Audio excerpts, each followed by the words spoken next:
If they keep sieging down here, take this fort as well, then again they can cross over. There's just at the moment 62,000 troops defending the capital. Is that going to be enough? Probably not. But yeah, Madrid not being at 100%, I have no idea what the deal is with that. It is super hot in the desert. Yeah, of course. I mean, you got to drink, and if what you drink is food, then fair enough. I would like to go and talk to someone. I would like to talk to Iggy. I would like to be a fly on the wall for his conversation with the Indians. So we're gonna just jump in and see if there's any salt flying around. My front. Are you looking at my country? Oh, you can die. I don't fucking care. Honestly. I don't know, Iggy. I enticed your governor. You didn't even notice. Like, that's pretty dumb. Yeah.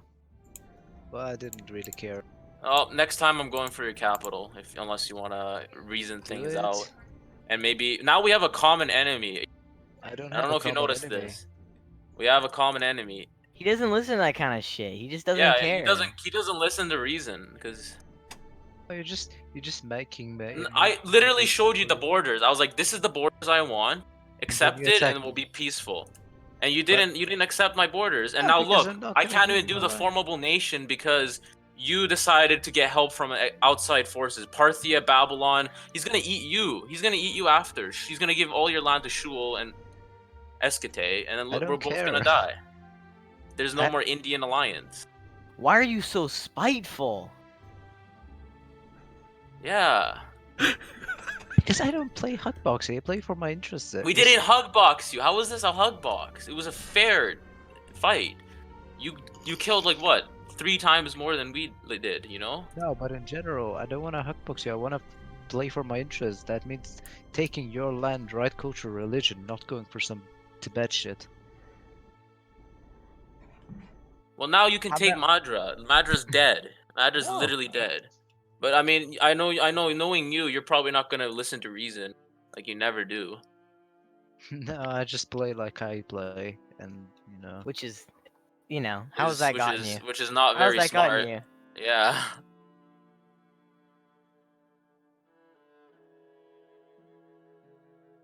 Man, like, I don't know. I don't know, Iggy. This. That's kind of fucking hilarious. Alright, so, yeah. Boja's enticed a governor from Maurya, taking a bunch of land in the south. So yeah, Maurya probably should have been on top of that, but still, Boja, for a bit of context, Boja was the guy that was playing as Adrissia when I was Epirus. And it seems his attitude really hasn't changed all that much. Ooh, big battle. I want to watch this. And I think Boja's claims that Parthia is going to come and destroy Maurya kind of unfounded. Alright, Ashat has been thrown back. And again, why Madra is not at negative 100%, I still don't know. The salt is real, it really is. The salt is obnoxiously real. Right, Parthia is sieging the capital, which at the moment has 247 pops. Yeah, he's running away now because he sees the army coming back. But Parthia is strong. They have a lot of troops. They just need to get through this mountain fort.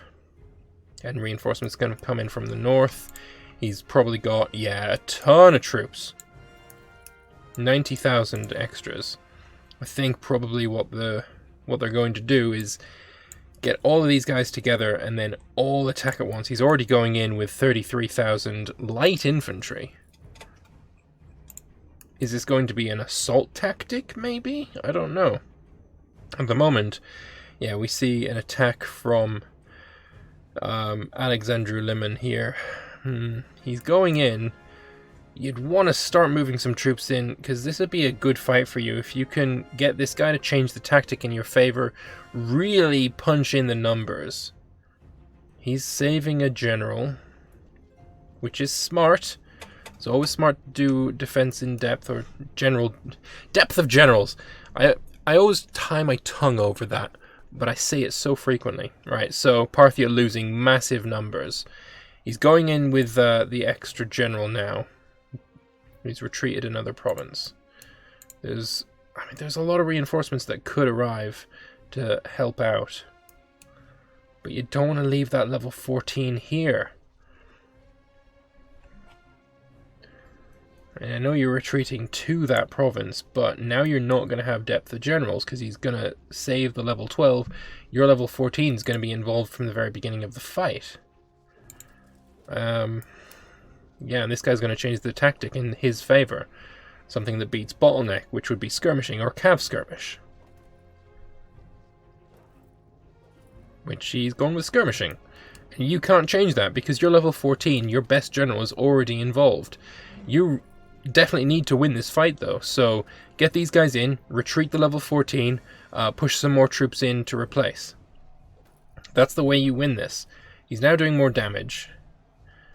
Suppose it's not worth sending troops in to take morale damage while you can avoid it. But you definitely don't want to start getting flanked. That is the death of your army if you start getting flanked. Boja has decided against joining the fight. We've got another 10,000 going to come in here. 20,000 are going to just stick around and not join in because they've already won. Yeah. Now, march. Because I can imagine that this army is just retreating to the capital. I imagine incorrectly, but even so. Alright, Alexandria Shat is coming into the south. They're going to fight some Bojan troops. I'm going to watch this fight as well. Let's switch to the Ashate perspective. There we go. So he's got a level 7. He has the tactic advantage, and Boja is just demolished. There was absolutely no chance there. Boja has got the biggest army in the world, or at least at some point he had the biggest army in the world. What is he doing with it? It's 35,000 here.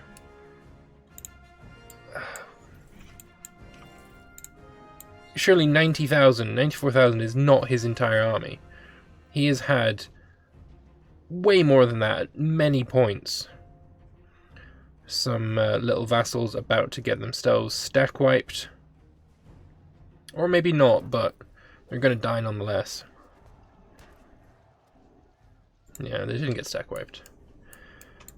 Madra, if we switch to your perspective, he's still at 99?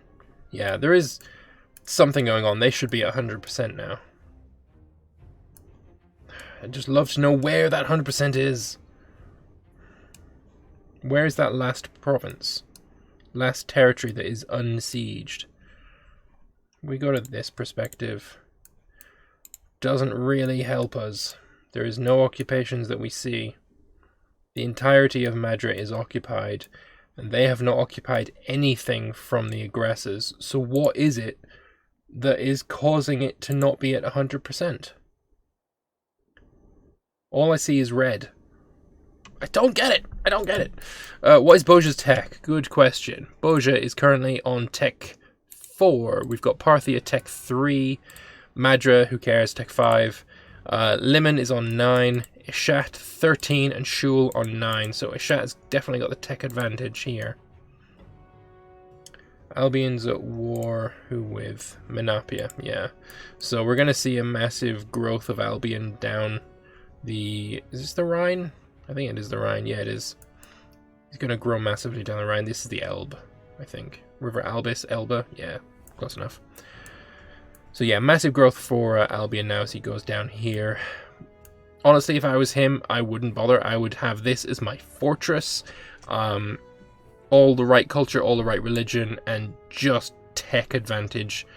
Build roads, pretty roads, all over the place. That'd be my plan if I was him. Work on that end game tech.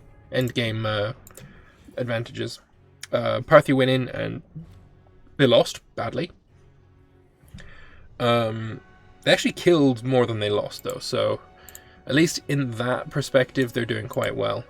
And now Alexandria Limen, sorry, we're just going to call this guy Limen, is going to relieve the siege of Samarabraria. Nailed that pronunciation, just just perfect if you're going to be honest with yourself.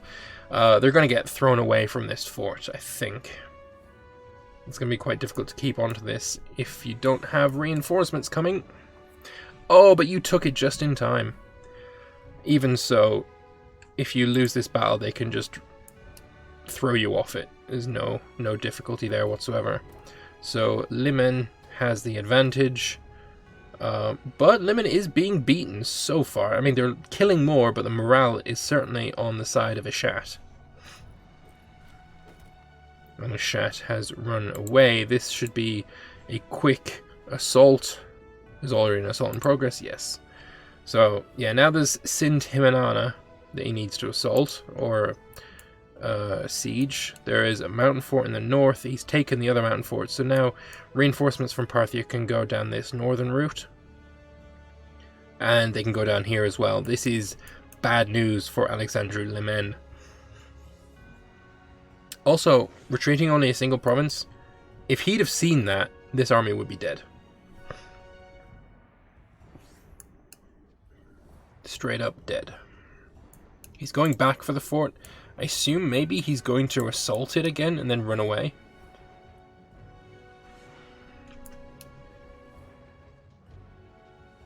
Is that what you're doing? Defender of Siege cannot assault. Yeah, but he's going to. Is he? I mean, if he's not, then he's a fool. I shouldn't, like, the morale wasn't on your side and you've just been trashed. You're killing more, but you're up against light infantry, so that's understandable. Now the light infantry are gone, and so is your army. That was a silly move by the Ishat player. I suppose he did buy time for this army, but really he didn't need to yet. I wonder what is Maria's plan. Are they going to attack when the truce is up? 606. I would if I was him. Really make a push as soon as you can while this war is still going on. That is your best chance. Make sure that the Bojans are never not at war. These fleets are fucking gonna die though. A peace offer from... There we go. So the peace offer is for a lot of Madran soil. And that's it. And it's being sent to Limen, I think. Unless, what is our current nation that we're looking at? Yeah, we're looking at Alexandru Limen. Is he going to sell out Madra? I would say yeah, he is. Of course he is. So that is the war over. Alexandru Limen loses no land. He gives up a bunch of Madran territory. Honestly, they probably could have pushed further, but peace out Madra separately. Keep the war going against Alexandru Limen. Boja still allied with both. While Madra's not a player, that's fine. But yeah, really, really rough. And now there's no player wars to look at. We got Antigonid Empire is at war. Oh, they suffered a... Is it a rebellion or... Yeah, it's a rebellion. How he keeps having this happen? He's got no land to speak of, and yet he is still suffering so badly from rebellions. He's going to win comfortably, especially when he's got Macedonian help. There's no real danger to him. But still, it's not something you really want to have happen to you many times.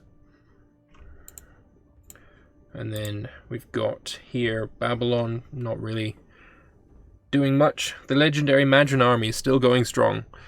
Surprisingly, they didn't continue the war and just peace out dead Madra. Yeah, Madra somehow was at 99%. They should have been at 100. So I guess that's why they didn't peace them out. Because Madra wasn't really accepting many peace deals. I mean, I don't know why. I don't know how they were able to do that. There is no random Madran province elsewhere that could be causing that to happen. So I don't really understand it. Interesting that these are coloured in for him.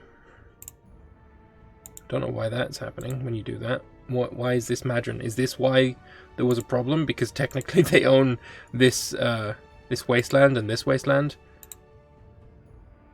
Maybe, I don't know. Alright, so you're going to be able to take that very easily. And despite having a very entertaining start of the session with lots and lots of warfare, now there seems to be a bit of a lull, with no warfare at all. So, yeah.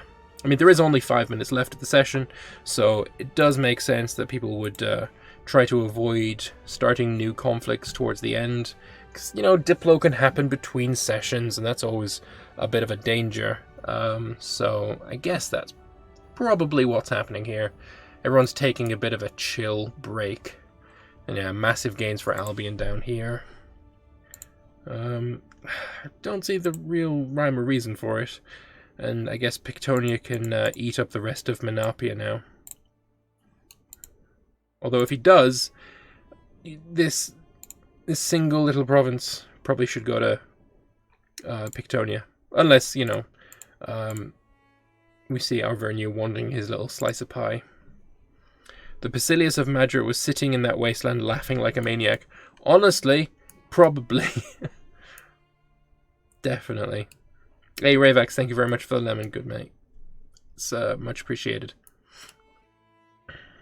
Alright. So, road-wise, that is one of the end goals. Road-wise, I'm liking Macedon. They're looking fairly nice.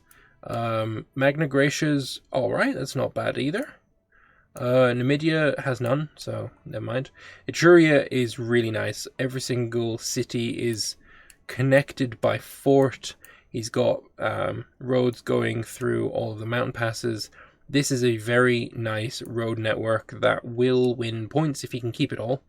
But at the same time, it would look nicer if he had the rest of his road network back. But yeah, at the moment he's got a lot of points for that. A lot of these are connected by roads, but again, this was all Etruria's doing. I think he's the one that built all these roads. There's a single road running from north to south for Magna Graecia. I guess that was for tactics' sake. But he did connect this city, which is nice. He needs to connect this one. He needs to connect these, and then that would be quite nice. He'd get points for those. Arvernia's started building road. No, never mind. This is the Emporion Road, which has been co-opted by the Arvernians. And look at this. Dead straight road. That's a fucking highway if ever I've seen one. Emporion is so technologically advanced that they didn't build a road, they built a fucking highway. Celtiberia, no roads. No roads down here. Let's have a look. Thrace. Lysimakia is looking fairly sexy. 214 pops. He's got roads to the city there. Cities here, although, I mean, this needs to be connected so it's not so ugly. This needs to be connected up here. But all the cities seem to have some kind of connection to them. If he just cleaned it up and attached them where they need to be attached, then I'd be very much considering giving him points as well. Tyrus, stuck in his little pocket with nothing else to do, has built roads between every single province he has, because that's what you do. And then Kerkintis has done the same. So once Iberia integrates Kerkintis, then he's going to have a nice road network there. Babylon doesn't seem to have done much with roads, which is unfortunate because, I mean, roads gives points at the end of the game. You should probably get on that. A road going all the way from the south to his north. And this is definitely the longest country, right? I think that's pretty unarguable. Pisuria has a claim to it, but that's definitely longer. Boja would also have a claim for it, but this is tall. This is tall, and this is long. I'd give it to Babylon in that case. But yeah, points mean everything at the end of the game. So people that are looking at that are going to do well. I think we're going to end on the 1st of January, so I'm going to get ready to pause the game. And yeah, it was a pretty interesting session in my opinion. Lots of wars, lots of drama. Borders going back and forth, salt flying all over the place. And yeah, it was just a really entertaining session. So I'm quite happy about that. For sure. There's the pause. I'm going to chuck a save in. Community multiplayer session 8. Lovely. Well, how does Babylon have no roads with that country shape? Yeah, very, very odd that he hasn't bothered. I mean, roads are expensive, so in that sense you can understand it a bit. I'm going to go to the menu and load it up in single player so I don't get a bunch of messages about people moving in and out of the fucking game, which really annoys me every time. But yeah, if you're watching this on YouTube, I will be right back with the scores. But just initial thoughts. Fun session. I think it was definitely a fun session. Alright, so this is the time where I get to talk about the session, my thoughts on it, and share with you the scores for today. So, starting off, I think it is wise that we go from top to bottom. So let's start with Albion. He was away for much of the session, and immediately he started losing a lot of his army's manpower in Menapia. He made it a tribal vassal, and then his AI was unable to get it home because he slept in, and he was not around for the start of the session. So yeah, he lost a lot of men there.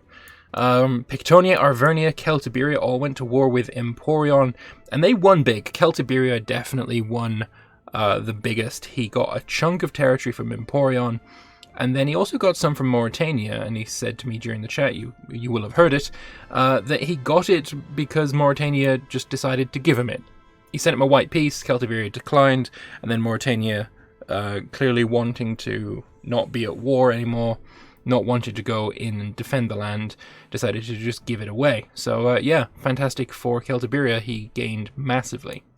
Emporion, the big loser here, it was his first session independent, and he did manage to get his alliances in order before the war started. But yeah, he lost a good chunk of territory here, all of his Gaulish territory, and also a fair chunk in Iberia as well. He's if he was to take Magna Graecia's territory here, he'd be in a really good spot, but whether Magna Graecia will allow that is a completely separate thing entirely. Moving on, Mauritania, again, we've talked about him losing a lot of land. Numidia was attacked by Cyrenaica with Egypt and Kush in tow, and it was a slog getting through all of these desert forts. And, well, now that they're through them, it's going to be a lot easier to invade next time. This is no longer going to be an issue. So yeah, Numidia originally did lose quite big.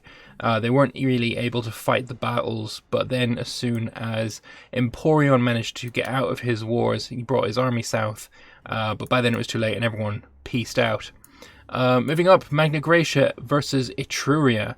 Now, this was a very interesting one. Originally, it was a defensive war for Etruria. He was trying to keep control of the forts. The war goal was Etruria, of course. And at some point, he managed to push Magna Graecia all the way down south to Capua. At some point, and I missed this, but I was told after the fact, Magna Graecia sent Etruria a peace offer for Latium and Etruria, so all of Latium plus Nepet.